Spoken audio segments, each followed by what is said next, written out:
বিয়েদের রীতিনীতি হইল পান খিলির দাওয়াত না দিলে, বৈশাখ মাসে যাত্রা মাছ না নিলে, বিয়ের অনুষ্ঠানে জামাইয়ের বাড়ি থেকে মেয়ের বাড়ি থেকে ছেলের বাড়িতে নাকি যাত্রা মাছ পাঠান লাগে। এইরকম রীতিনীতি ইসলামের মধ্যে নাই, নবীর আদর্শের মধ্যে নাই।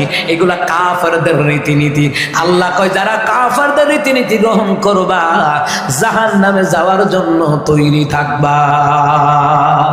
জীবনে যা করছেন একবার তওবা করেন, জীবনে যা করছেন তওবা করেন। ছেলের বিয়েতে মেয়ের বিয়েতে যৌতুক খাইছেন, এটি সারেন। যৌতুক যে খাইছেন, কয় লাখ টাকা খাইছেন ছেলের বিয়েতে, টাকা ফেরত দেন, টাকা ফেরত দেন।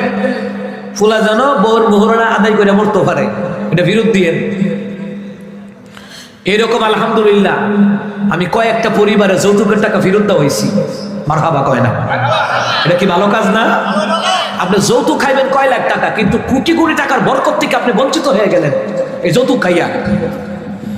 সুতরাং যৌতুক খাওয়া হালাল নাকি হারাম? ও মা হগলে দি কয় না হালাল নাকি হারাম?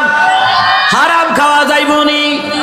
যে যৌতুক খায় তারে কয়েন কুত্তার গুস্ত খাইতু বিল্লাহ, এ কথা কয় না।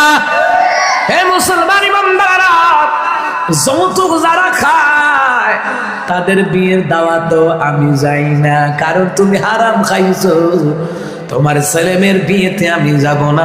এমনকি আমার জীবনে আসছে যৌতুকের পরিবারের বিয়ে আমি ভরাই না, আরেক হুজুর ভরাইছে।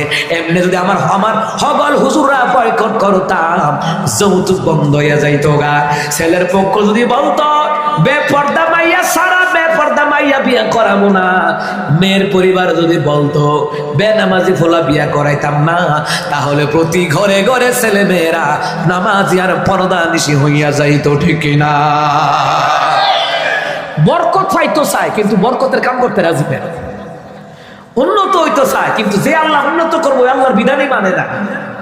কথা বলে ঠিক না?